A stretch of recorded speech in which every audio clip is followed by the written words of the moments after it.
제가 늘 자주 여러분들에게 말씀드리는 대로 말씀은 기도를 자극합니다.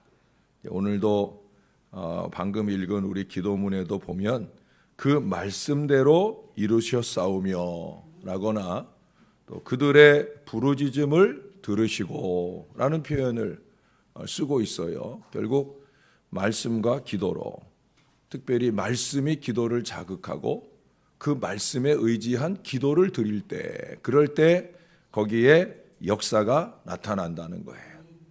우리가 말씀을 듣고도 그 말씀을 제쳐놓고 기도하는 습관에 젖어 있어서 기도의 능력이 상실이 되는 거예요. 여러분, 말씀을 의지한 기도를 좀 많이 하셔요. 말씀의 은혜를 받으시고 은혜로 받은 그 말씀에 의지하는 기도를 해야 돼요. 왜? 말씀은 기도를 요청합니다. 말씀의 은혜가 충만하면 기도의 능력도 자연히 더해지게 마련인 거예요. 기도는 말씀으로 시작이 되고 말씀을 결론 지으면서 결실하게 하는 도구라는 사실을 잊지 말아야 돼요. 그래서 말씀이 충만해야 됩니다. 그래야 기도의 능력이 더 강화되어지는 거예요. 여러분, 이 새벽의 기도는 특별히 하루를 여는 아침의 열쇠이며 또 여러분들이 하루를 마칠 때 하나님 앞에 꿇는 무릎은 하루를 닫는 자물쇠가 되는 겁니다. 펠담이라고 하는 분은 기도는 밤에 우리의 어머물이며 아침에 우리의 갑옷이다 하는 얘기를 했어요. 기도는 우리를 지켜준다는 거예요. 그래 우리가 새벽 아침에 기도로 하루를 시작하는 거고요. 할 수만 있으면 여러분 각자의 장막 속에서 하루를 마치는 기도도 주님 앞에 드려주시면 좋겠습니다. 왜? 어떤 분은 이런 시를 읊었어요.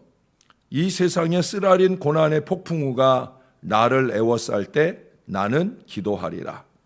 마지막 날이 가까워서 사탄이 의로운 자를 찾고 거짓 예언자들이 횡행할 때 나는 기도하리라. 이 세상의 맹목적인 냉담이 나를 실망시킬 때 나는 기도하리라. 이기적 욕심과 신앙의 결핍이 나를 사로잡고 나를 위협할 때 나는 기도하리라. 우리 아버지의 세계의 사랑스러운 아름다움이 나를 황홀하게 할 때 나는 기도하리라. 주님의 크신 사랑의 친절이 나의 영혼을 채우고 나를 기쁘게 할 때, 하나님의 자비, 그의 용서와 그리고 당신의 은총이 나에게 도전해 올 때 나는 기도하리라. 결국 이 시 속에서 보면 기도가 필요 없는 때가 없다는 거죠. 그래서 쉬지 말고 기도하라고 말씀하시는 거예요. 이제 이 이스라엘 백성들도 이 기도에 들어가고 있는 것이 오늘 본문입니다. 어제 본문 3절에서 우리가 낮 4분지의 1이라고 하는 표현이 2번 나오죠. 이스라엘의 낮, 잠자리에 들어서 그 다음 새벽이 될 때까지는 그냥 밤이고, 낮이라고 하는 시간은 이 새벽 시간부터 4번으로 나눕니다. 그러니까 이스라엘의 낮 시간은 4번이에요. 우리가 이미 8장 3절을 한 두어 달 전에 볼 때 제가 여러분들에게 거기 보면 8장 3절에 그들이 새벽부터 정오까지 그 시간을 설명드렸던 적이 있는데 기억이 나시나 몰라요. 그게 낮 4분지 1을 2번 한 거예요. 첫 번째 낮 4분지 1은 아침이라고 하는 시간인데 새벽부터 10시까지고요. 그리고 정오라고 하는 두 번째 낮, 그것은 10시부터 오후 3시까지. 그러니까 8장 3절에서 새벽부터 정오까지라는 건 새벽 이 시간부터 오후 3시 여간까지 그들이 그렇게 말씀을 들으며 말씀에 의지하여 눈물 뿌려 회개하는 일들이 있었다는 거죠. 그리고 이제 오후 3시부터 해서 해질 무렵까지를 6시까지를 저물 때, 선을 할 때라고 하고요. 그리고 6시 이후 시간들을 저물 때라고 하는 표현을 씁니다. 결국 낮 4분지 1, 낮 4분지 1 두 번을 꼽고 있는데 그것은 8장 3절하고 똑같은 시간이에요. 새벽부터 모여가지고 오후 3시 여간까지 그렇게 긴 시간 동안을 그렇게 하나님 앞에 말씀을 듣고 말씀을 의지하여 기도하는 이 귀한 시간을 갖게 되었다는 거예요. 전에는 말씀만 충만한 잔치였는데 이번에는 그 절반을 기도 시간으로 깊이 할애합니다. 그도 그럴 것이 우리 어제 본 대로 기도할 준비를 갖추고 왔잖아요. 그렇죠? 그래서 오늘 공동 기도문으로 채택을 하고 이 기도를 하는 거예요. 5절 이하의 이 기도의 내용을 3절에서 한마디로 뭐라고 표현을 했었냐면 자복하고 자복하며 경배했다. 자복과 경배의 기도로 이 기도를 이어온 것을 보게 됩니다. 실제로 5절 이하에 채택된 공동 기도문을 쭉 읽어보면 끊임없이 하나님을 높이고 경배하는 걸 보게 됩니다. 그것은 5절에서 이 기도를 촉구하는 시작을 그렇게 말씀하고 있어요. 중간에 보시면 너희 무리는 마땅히 일어나 영원부터 영원까지 계신 너희 하나님 여호와를 송축할지어다. 하나님을 좀 찬양하라는 거예요. 예? 얘들아 제발 정신 좀 차리고 하나님을 송축해라, 찬양해라. 다른 어떤 이유와 핑계가 필요 없다는 거예요. 하나님을 찬양하고 높이는 기도, 높이는 예배, 그걸 해야 된다는 거예요. 그거 안 하고 뭔 예배냐. 찬양해라, 송축해라. 이게 기도의 목표가 되어야 된다. 항상 우리의 기도의 목표는 하나님을 높이는 것이 되어야 된다. 예? 여러분들의 좀 많은 기도가 감사와 찬양으로 하나님을 높이는 기도가 되도록. 그저 입을 열면서부터 그냥 이것 주세요, 저것 주세요, 요것 주세요, 그것 주세요. 그리고 땡치고 그냥 가는 게 아니라 좀 하나님을 높이고 경배해야 된다는 거예요. 우리는 기도하면 우리의 목표한 바를 관철시키는 수단으로만 생각을 해요. 아니라고 그랬어요. 기도의 목표가 그저 자신이 되고 자기 자식이 되고 가정이 되고 교회가 되고 나라 민족이 되어도 하나님이 목표가 되는 기도 시간이 별로 없다는 거예요. 그러니까 이 새벽 기도하는 시간도 그러한 목표의식이 상실될 때 가정이나 교회나 또는 나라를 위한 어떤 기도할 이유를 놓쳐버릴 때 우리가 이 기도를 등한히 하게 되거든요. 그러나 기도의 최고 목표는 하나님이어야 되는 거예요. 하나님을 높이는 기도가 충만해야 된다는 거예요. 이스라엘 백성들은 이것을 위해서 일어나 기도합니다. 그래서 여러분 5절 하반절에 보시면 주여 주의 영화로운 이름을 송축하올 것은 주의 이름이 존귀하여 모든 송축이나 찬양에서 뛰어남이니이다. 6절도 보시면 오직 주는 여호와시라 이렇게 시작을 해요. 7절도 주는 하나님 여호와시라. 8절에서는 마지막에 보니까 주는 의로움이로소이다 라고 송축을 합니다. 17절에서는 중간에 보시면 주께서는 용서하시는 하나님이시다 라고 선포를 합니다. 그리고 이 기도 전체가 주께서 이 말을 엄청나게 자주 사용을 합니다. 왜? 주께서 이스라엘에게 베푸신 그 은혜를 상기하고 감사하며 영광을 올려드리기 위해서예요. 주님이 하신 거라는 거예요. 내가 우리는 많은 경우 내가 한 걸로 착각을 하고 내 영광을 추구할 때가 얼마나 많은지 몰라요. 아니라는 거예요. 주께서 하셨다는 거예요. 그러니 주님께만 영광 돌립니다. 이게 신앙의 고백이고 이게 건강한 기도 생활이고 은혜 받는 신앙이 되어지는 비결이라는 거예요. 여러분 7절부터 12절까지의 출애굽의 구원 은총을 감사하죠. 13절 14절에 말씀을 주신 것을 또한 감사합니다. 15절부터 19절까지는 용서하시는 은총을 감사하고요. 20절에서 22절까지는 우리의 필요를 늘 채워주시니 감사합니다 고백을 해요.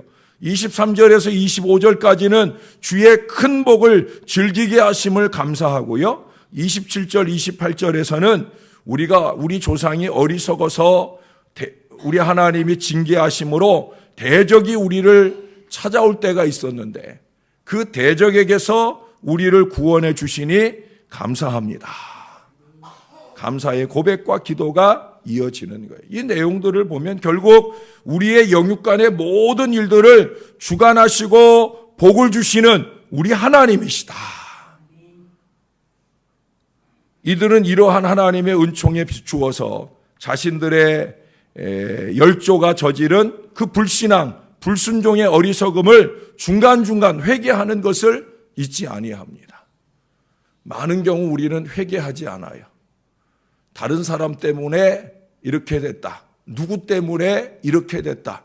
말할 줄은 알아도 하나님 앞에 회개할 줄 몰라요. 그래서 신앙의 갱신과 변화가 없어요. 아무리 하나님께서 하나님의 말씀을 인치듯 교훈해도 우리의 마음에 변화의 역사가 일어나지 않고 구태를 늘 반복하는 어리석음을 답습해 간다는 거예요. 회개해야 됩니다.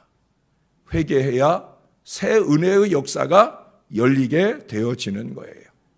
여러분 역대하 6장에서 성전을 봉헌하며 솔로몬이 드렸던 기도들을 아십니까? 그 기도의 내용들이 오늘 반복되고 있는 거예요. 어떻게 반복되느냐? 솔로몬이 드렸던 그 모든 그 간구가 솔로몬 이전과 솔로몬 이후에 걸쳐서 넘치도록 응답을 받았다 하는 내용들이 확인되어지는 게 오늘 본문의 내용들이에요. 결국 우리가 하나님을 신뢰하면서 하나님께 의뢰한 모든 기도는 결코 땅에 떨어짐이 없이 다 응답되는 줄로 믿습니다. 그걸 보여주고 있는 거예요. 특히도 이 기도가 감사와 함께 회개의 의미가 강한 그런 기도이기 때문에 여러분 17절 하반절에 보시면 주께서는 용서하시는 하나님이시라 하고 은혜로우시며 긍휼히 여기시며 더디 노하시며 인자가 풍부하심으로 그들을 버리지 아니하셨나이다. 할렐루야. 이 기도를 올려드리는 거예요. 용서하시고 긍휼을 베푸시는 하나님. 또 20절에 가 보시면 거기 주의 선한 영을 주사하는 표현이 나옵니다.